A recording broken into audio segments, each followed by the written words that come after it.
아니냐 이렇게 되면은 사실은 사형이 뭐 당연한 건데요.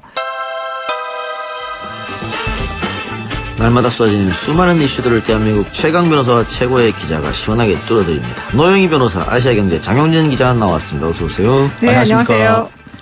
예, 놀랄만한 뉴스가 하나 있었는데요. 박근혜 전 대통령 탄핵 심판 당시 기무사가 계엄령과 위수령을 검토했다. 계엄령, 위수령 군사정부 때나 듣던 그런 단어. 민주화가 되고 나서는 한 번도 들어보지 못했던 단어인데 기무사가 이것을 검토했고 더 나아가서 구체적으로 어떻게 할 것인지 행동 문건까지 나왔어요? 어떻게 된 겁니까? 저는 사실 이 얘기를 듣고 귀를 의심했습니다. 그리고 손이 떨렸습니다. 이거는요. 그냥 단순한 계엄군 편성 계획이 아니고요. 불순한 의도가 있는 겁니다.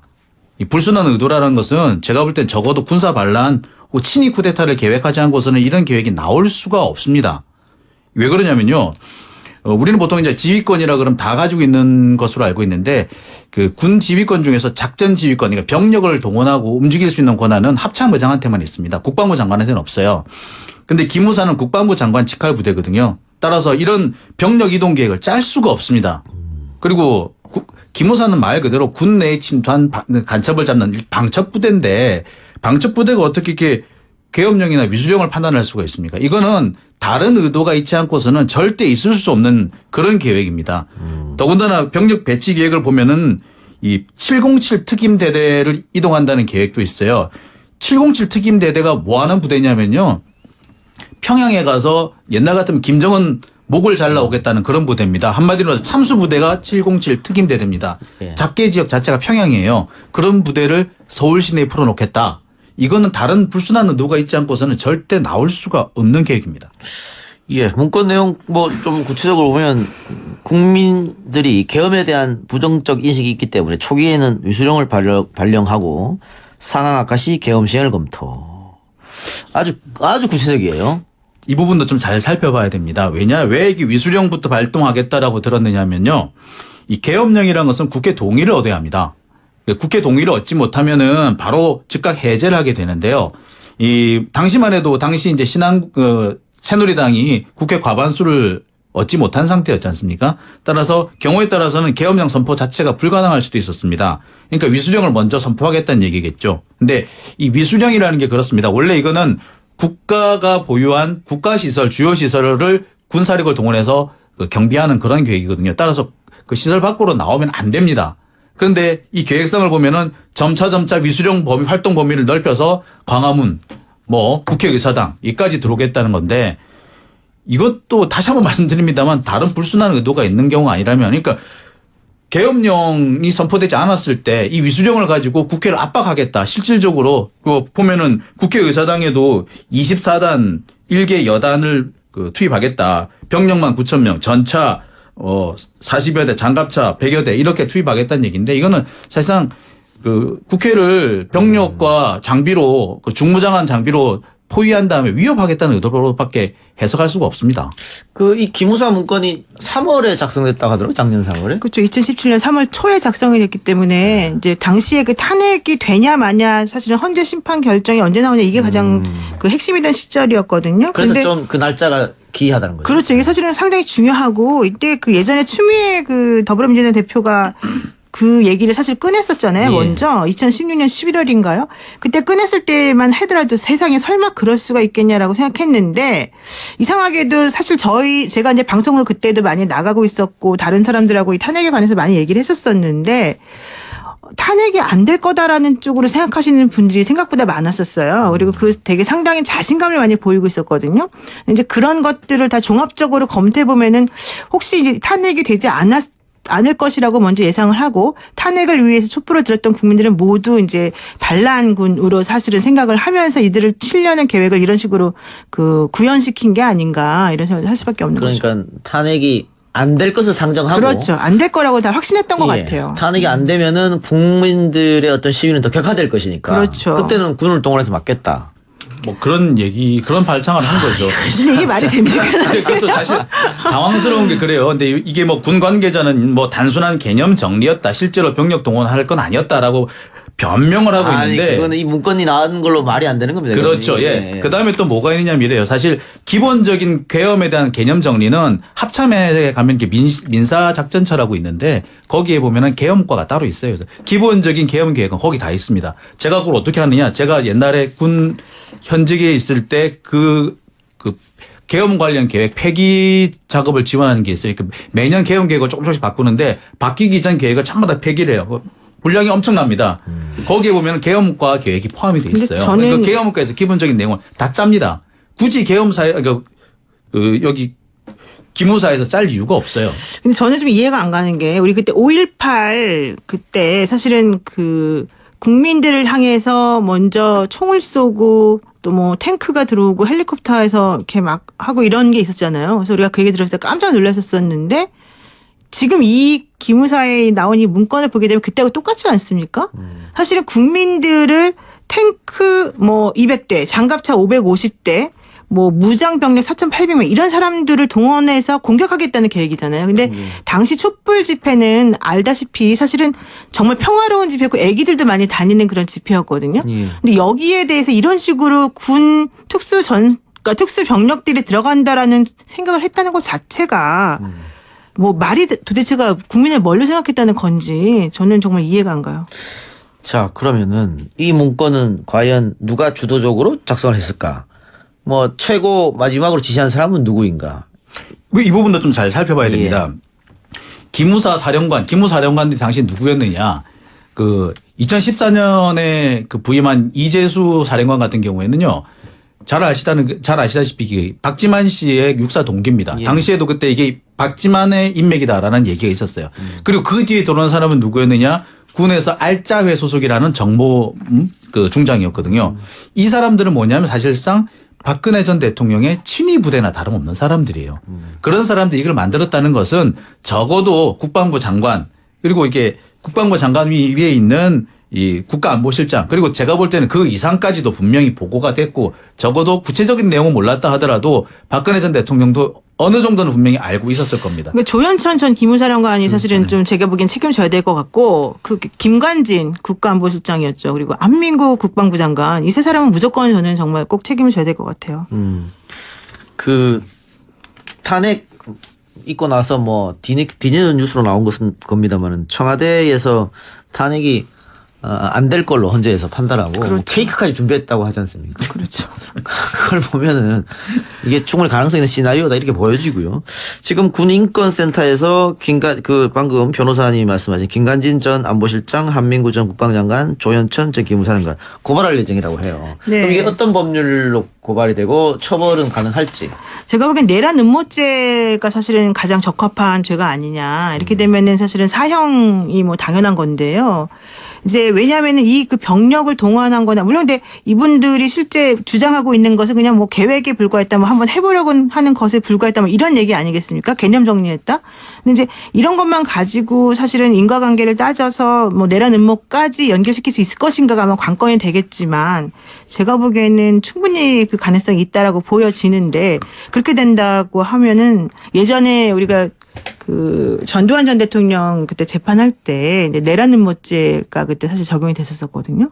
그거하고 좀 같이 괴를 하는 게 아닌가. 군사 반란죄, 뭐 예비 음모 여기 그렇죠. 정도 적용을 할 수 있을 거라 보고요. 이런 경우는 수괴는 사형입니다. 그리고 제가 볼 때는 이번 사건을 계기로 해서 정말 대대적인 좀 숙군이라고 그래야 되나요? 이런 게 좀 필요합니다. 왜냐하면 군 저변에는 지금도 이 쿠데타라든지 무력 진압이 가능할 수도 있다라는 생각이 군 저변에 깔려 있어요. 그런 생각을 하는 사람이 많습니다. 지금도 언제든지 가능하다라는 여건이 안 돼서 못할 뿐이지 라고 생각하는 사람들이 상당히 너무 많습니다. 위험한 발언 아니에요, 그거는? 아니 그거는 제가 뭐 구체적으로 말씀은 다 못 드리겠습니다만 그런 사고방식을 갖고 있는 사람들이 상당히 많이 있습니다.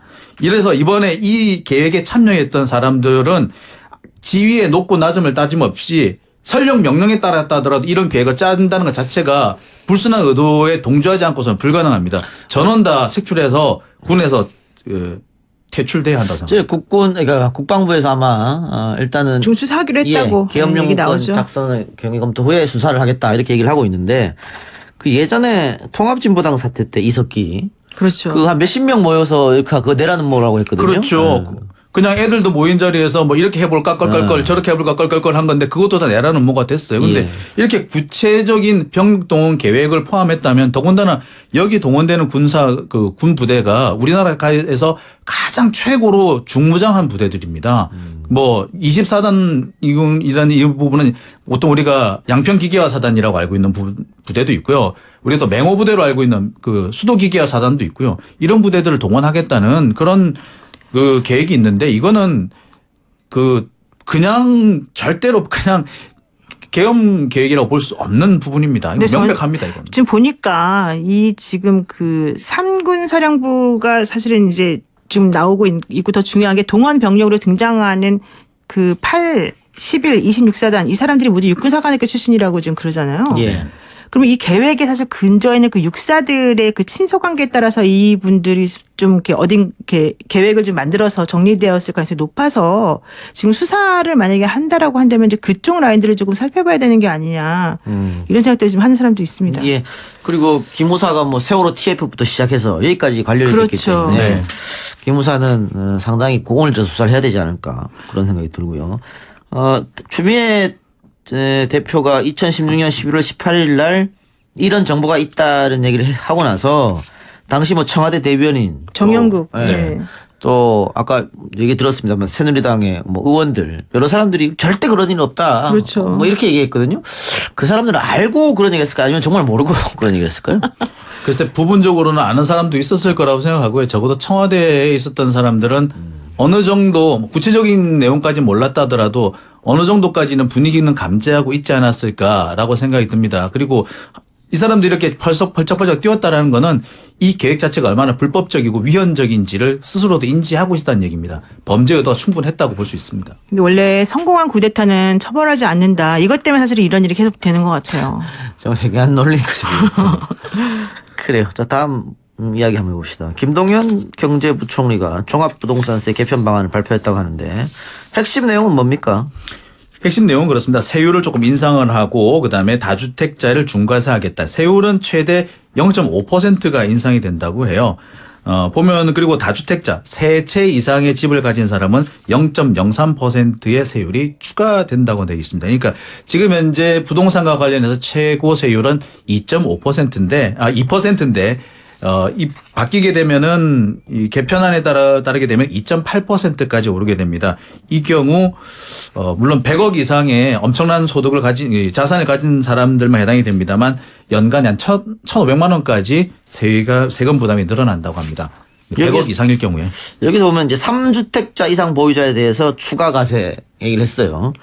이거는 아무래도 과세 형평성 뭐 혹은 그렇죠. 예. 그러니까 사실 이제 예를 들어 30억짜리 아파트를 소유하고 있는 사람이라고 한다면 내년에 한 24만 원 정도 더 오르는 셈이다. 그렇지만 3주택자인 19억 원, 그러니까 다 합쳐서 19억 원 정도의 아파트, 집을 가지고 있는 사람이라고 하면 그보다 훨씬 많이 올라간다. 이런 식이거든요. 그러니까 3주택 이상자가 70% 정도에 오르면 1주택자는 30% 정도 세율이 오르는 효과가 있어서 결론적으로는 똘똘한 한 채를 가지는 게 더 맞다라고 하는 그동안에 이제 부동산 관계자들의 얘기를 입증을 해준 셈인데 이건 아마도 그때 1주택 말고는 나머지 것들에 대해서는 임대사업자로 등록을 해라라고 정부에서 얘기한 적이 있었잖아요. 그래서 4월달 되기 전에 그런 식으로 등록한 사람들이 많은데 이제 그분들의 경우하고 좀 비추어 보았을 때에도 일단은 집은 하나만 가져라. 이거를 계속해서 강조하는 것 같아요. 그러니까 투기를 하지 말아라. 이렇게 되는 것 같아요. 이게 과표 구간을 좀 살펴보면 그렇습니다. 과표 기준, 과세 표준을 기준으로 했을 때 6억 원 이하의 주택은 현행과 세율이 달라지지가 없죠. 않고요. 네. 6억에서 12억인 경우에는 지금보다 약 0.1%가 오른다고 하는데 이것은 보통 대부분의 강남에 주택을 가지신 분, 아파트를 가지신 분들이 바로 이 구간에 해당을 한다고 그래요. 그 경우에 이분들은 연간 5만 원에서 10만 원 정도 세금을 더 낸다고 보면 된다고 합니다. 세금이 크게 늘어나는 것은 이 50억 원, 30억 원 이상의 아파트를 재산을 가지신 분들인데 이분들의 경우 최저 400만 원에서 최대 1,200만 원까지 세금이 오른다고 합니다.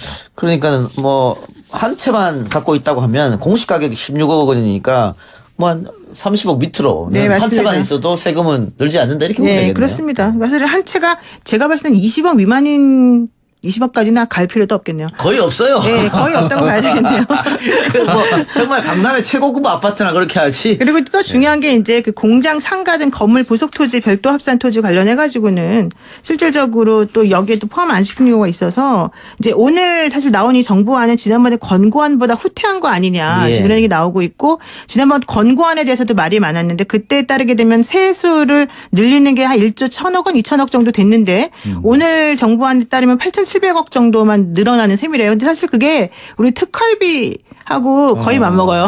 그 금액이. 그래서 사실 이게 좀 약해진 게 아니냐라는 지적이 많습니다. 사실 그 원안 역시도 그렇게 강력한 안은 아니었던 걸로 평가를 받고 있거든요. 그리고 적용 범위가 지금 최대 잡았을 때 약 30만 명 정도밖에 안 된다고 합니다. 그렇게 보면은 이게 30만 명 폭도 그렇게 넓지 않은데 거기에 세율까지도 낮아졌다면 기대한 것보다는 조금 못하다 이런 지적 피하기 어려울 예, 수도 뭐 있습니다. 그런 지적도 있는데 야당 같은 경우에는 징벌적 과세다, 뭐 편가르기 증세다 또 이렇게 이야기하더라고요. 이게 이제 10년 전 얘기가 그대로 리바이벌이 되고 있는 거죠. 세금 폭탄 뭐 이런 겁니다. 네, 그 10년 전에 그 종합부동산세, 그러니까 바로 노무현 정권에서 이 종부세가 처음 등장했을 때 그때도 이 얘기가 똑같이 나왔었고요. 그래서 종부세를 무력화시키기 위한 노력을 그런 식으로 했던 겁니다. 그래서 뭐 표적 증세라는 등 뭐 징벌적 증세라는 등 얘기를 하는데 아니 20억 가지신 분이 뭐 연간 100만 원 정도 세금 더 내는 거 가지고 그걸 징벌적이라고 그러면 이건 대한민국의 징벌은 엄청난 겁니다. 지금 왜냐하면 우리가 지금 그 자동차 세금이 심한 경우는 200만 원, 300만 원인 경우 있잖아요. 예, 있습니다. 네. 네. 그런 것보다 근데 가액을 따지면 자동차가 훨씬 싸단 말이에요.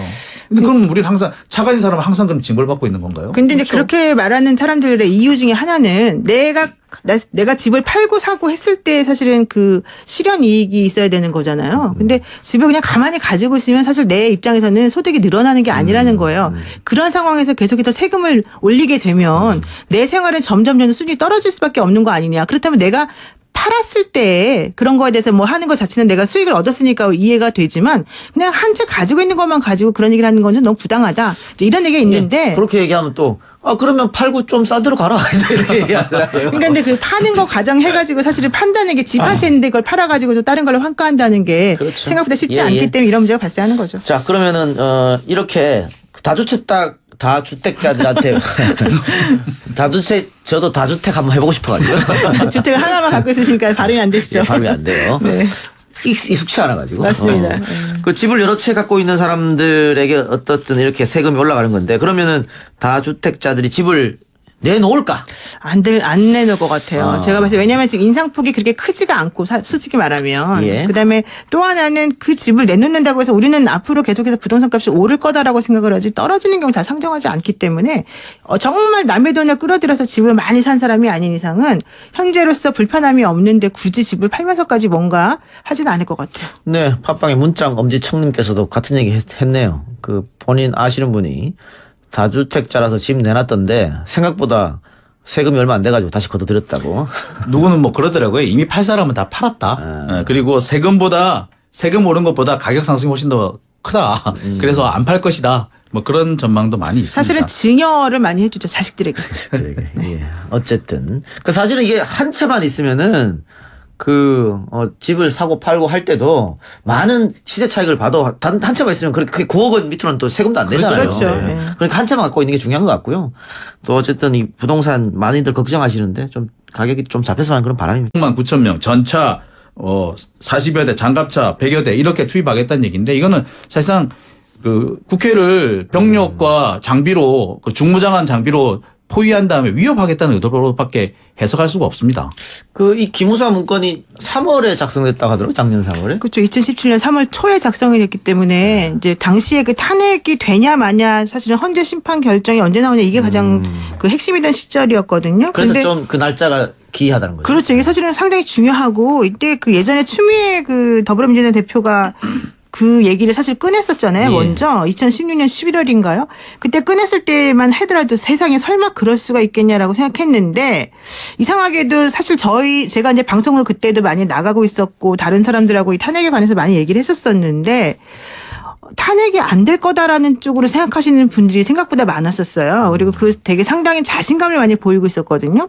이제 그런 것들을 다 종합적으로 검토해 보면은 혹시 이제 탄핵이 되지 않을 것이라고 먼저 예상을 하고 탄핵을 위해서 촛불을 들었던 국민들은 모두 이제 반란군으로 사실은 생각을 하면서 이들을 치려는 계획을 이런 식으로 구현시킨 게 아닌가 이런 생각을 할 수밖에 없는 거죠. 그러니까 탄핵이 안 될 것을 상정하고 그렇죠. 안 될 거라고 다 확신했던 것 예, 같아요. 탄핵이 안 되면은 국민들의 어떤 시위는 더 격화될 것이니까. 그렇죠. 그때는 군을 동원해서 막겠다.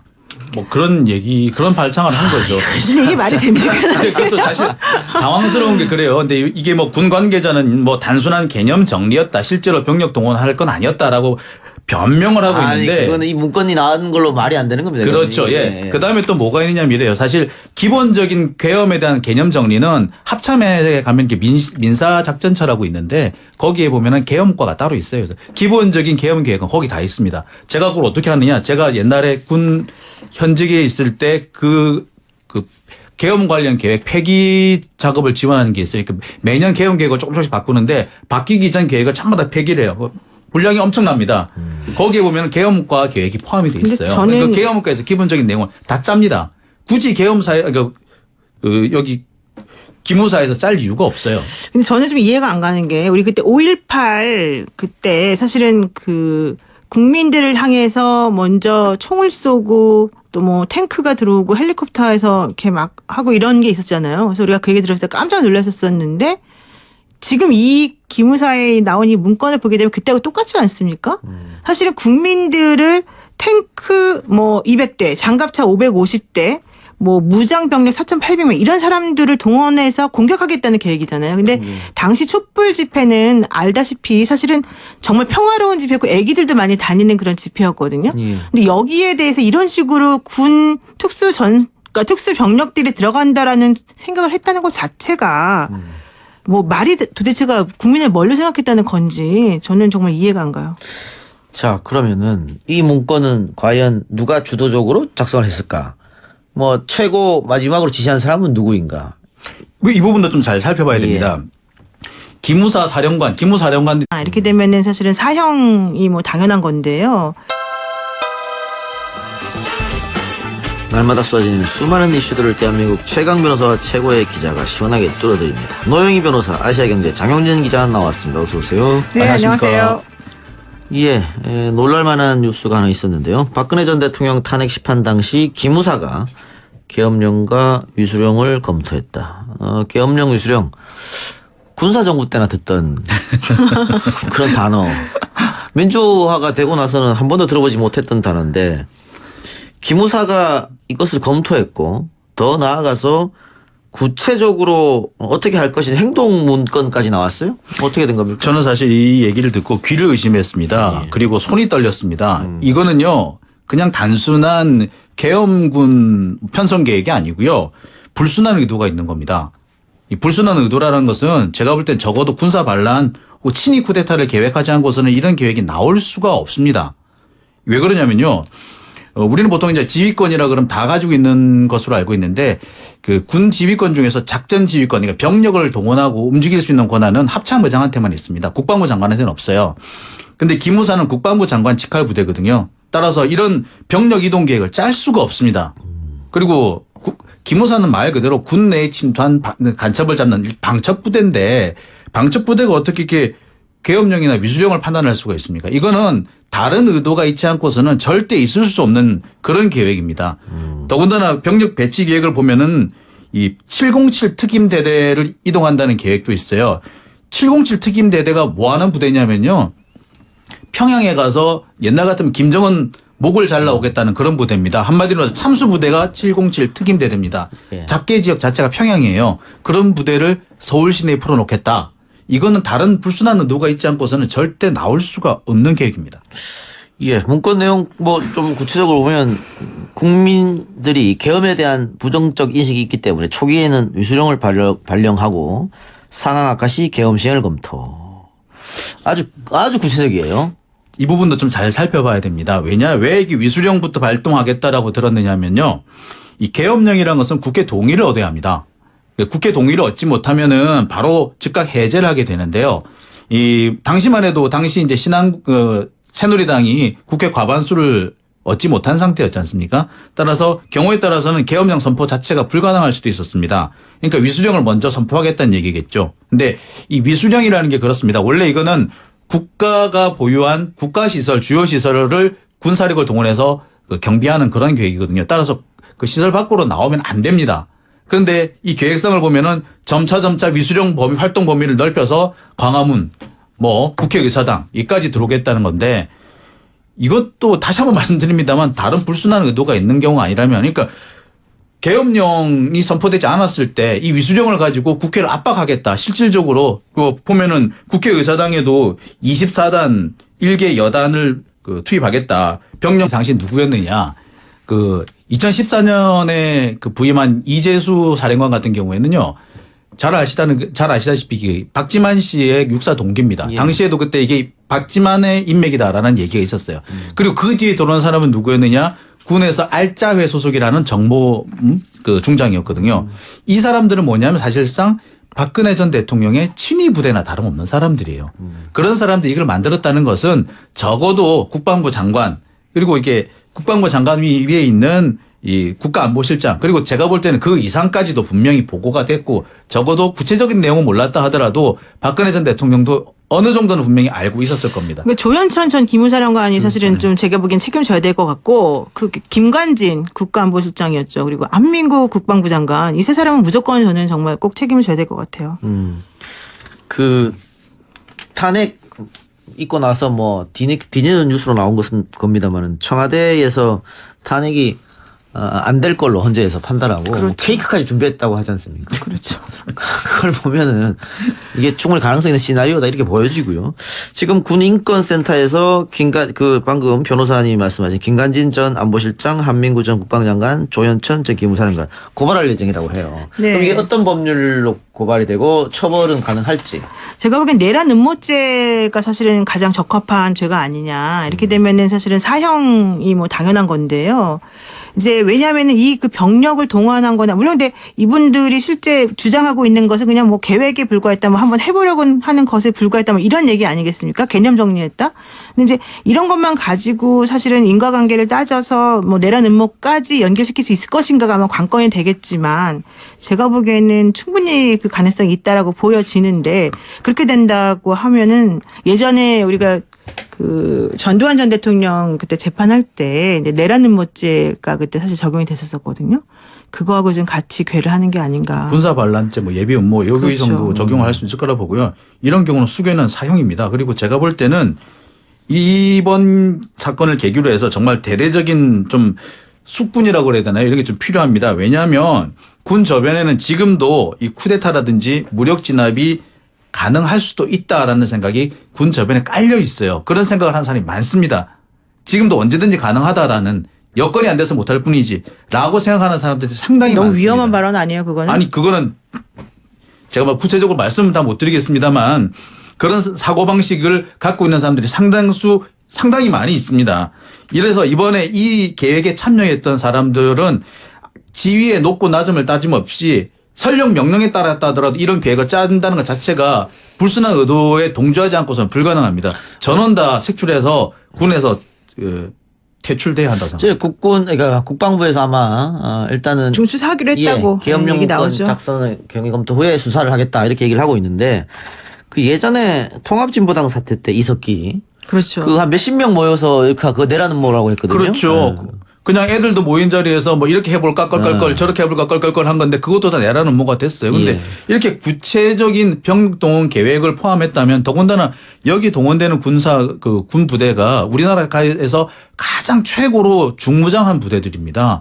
24단이라는 이 부분은 보통 우리가 양평기계화 사단이라고 알고 있는 부대도 있고요.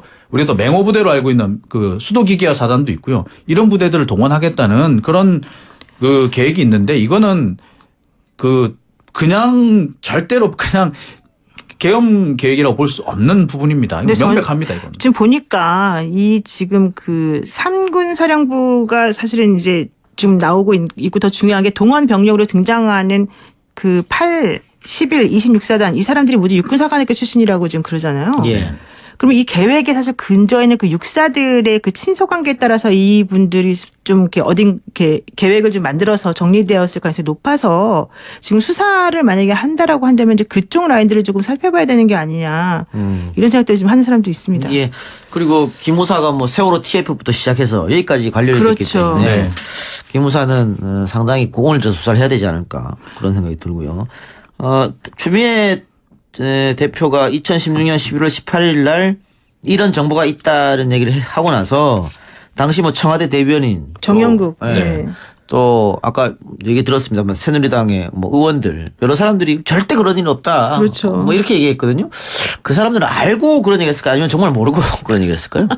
글쎄 부분적으로는 아는 사람도 있었을 거라고 생각하고요. 적어도 청와대에 있었던 사람들은 어느 정도 구체적인 내용까지 몰랐다 하더라도 어느 정도까지는 분위기는 감지하고 있지 않았을까라고 생각이 듭니다. 그리고 이 사람들이 이렇게 펄쩍펄쩍 뛰었다라는 거는 이 계획 자체가 얼마나 불법적이고 위헌적인지를 스스로도 인지하고 있다는 얘기입니다. 범죄 의도가 충분했다고 볼 수 있습니다. 근데 원래 성공한 쿠데타는 처벌하지 않는다. 이것 때문에 사실 이런 일이 계속 되는 것 같아요. 좀 해괴한 논리인 거죠. 그래요. 자, 다음 이야기 한번 해봅시다. 김동연 경제부총리가 종합부동산세 개편 방안을 발표했다고 하는데 핵심 내용은 뭡니까? 핵심 내용은 그렇습니다. 세율을 조금 인상을 하고 그다음에 다주택자를 중과세하겠다. 세율은 최대 0.5%가 인상이 된다고 해요. 보면 그리고 다주택자 세 채 이상의 집을 가진 사람은 0.03%의 세율이 추가된다고 되어 있습니다. 그러니까 지금 현재 부동산과 관련해서 최고 세율은 2.5%인데 2%인데 이 바뀌게 되면은 이 개편안에 따르게 되면 2.8%까지 오르게 됩니다. 이 경우 물론 100억 이상의 엄청난 소득을 가진 자산을 가진 사람들만 해당이 됩니다만 연간 한 1,500만 원까지 세금 부담이 늘어난다고 합니다. 100억 이상일 경우에. 여기서 보면 이제 3주택자 이상 보유자에 대해서 추가 과세 얘기를 했어요. 이거는 아무래도 과세 형평성 뭐 혹은 그렇죠. 예. 그러니까 사실 이제 예를 들어 30억짜리 아파트를 소유하고 있는 사람이라고 한다면 내년에 한 24만 원 정도 더 오르는 셈이다. 이제 그렇지만 3주택자인 19억 원, 그러니까 다 합쳐서 19억 원 정도의 아파트, 집을 가지고 있는 사람이라고 하면 그보다 훨씬 많이 올라간다. 이런 식이거든요. 그러니까 3주택 이상자가 70% 정도에 오르면 1주택자는 30% 정도 세율이 오르는 효과가 있어서 결론적으로는 똘똘한 한 채를 가지는 게 더 맞다라고 하는 그동안에 이제 부동산 관계자들의 얘기를 입증을 해준 셈인데 이건 아마도 그때 1주택 말고는 나머지 것들에 대해서는 임대사업자로 등록을 해라라고 정부에서 얘기한 적이 있었잖아요. 그래서 4월달 되기 전에 그런 식으로 등록한 사람들이 많은데 이제 그분들의 경우하고 좀 비추어 보았을 때에도 일단은 집은 하나만 가져라. 이거를 계속해서 강조하는 것 같아요. 그러니까 투기를 하지 말아라. 이렇게 되는 것 같아요. 이게 과표 구간을 좀 살펴보면 그렇습니다. 과표 기준, 과세 표준을 기준으로 했을 때 6억 원 이하의 주택은 현행과 세율이 달라지지가 없죠. 않고요. 네. 6억에서 12억인 경우에는 지금보다 약 0.1%가 오른다고 하는데 이것은 보통 대부분의 강남에 주택을 가지신 분, 아파트를 가지신 분들이 바로 이 구간에 해당을 한다고 그래요. 그 경우에 이분들은 연간 5만 원에서 10만 원 정도 세금을 더 낸다고 보면 된다고 합니다. 세금이 크게 늘어나는 것은 이 50억 원, 30억 원 이상의 재산을 가지신 분들인데 이분들의 경우 최저 400만 원에서 최대 1,200만 원까지 세금이 오른다고 합니다. 그러니까는 한 채만 갖고 있다고 하면 공시 가격이 16억 원이니까 한 30억 밑으로 네, 한 맞습니다. 채만 있어도 세금은 늘지 않는다 이렇게 보면 네, 되겠네요. 그렇습니다. 그러니까 사실 한 채가 제가 봤을 때는 20억 미만인 20억까지나 갈 필요도 없겠네요. 거의 없어요. 네, 거의 없다고 봐야 되겠네요. 정말 강남의 최고급 아파트나 그렇게 하지. 그리고 또 중요한 게 이제 공장 상가 등 건물 부속 토지, 별도 합산 토지 관련해가지고는 실질적으로 또 여기에 또 포함 안 시키는 경우가 있어서 이제 오늘 사실 나온 이 정부안은 지난번에 권고안보다 후퇴한 거 아니냐. 예. 지금 이런 얘기 나오고 있고 지난번 권고안에 대해서도 말이 많았는데 그때에 따르게 되면 세수를 늘리는 게 한 1조 1,000억 원, 2,000억 정도 됐는데 오늘 정부안에 따르면 8,700억 정도만 늘어나는 셈이래요. 근데 사실 그게 우리 특활비하고 거의 맞먹어요. 그 금액이.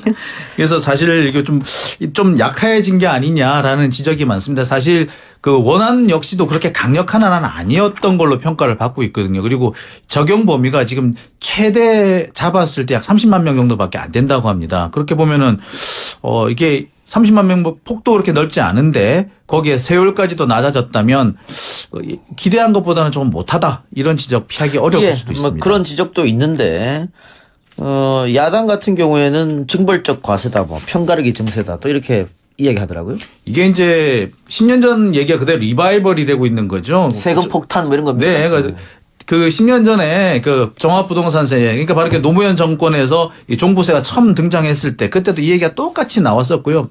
그래서 종부세를 무력화시키기 위한 노력을 그런 식으로 했던 겁니다. 그래서 뭐 표적 증세라는 둥, 뭐 징벌적 증세라는 둥 얘기를 하는데 아니 20억 가지신 분이 뭐 연간 100만 원 정도 세금 더 내는 거 가지고 그걸 징벌적이라고 그러면 이건 대한민국의 징벌은 엄청난 겁니다. 근데 왜냐하면 우리가 지금 그 자동차 세금이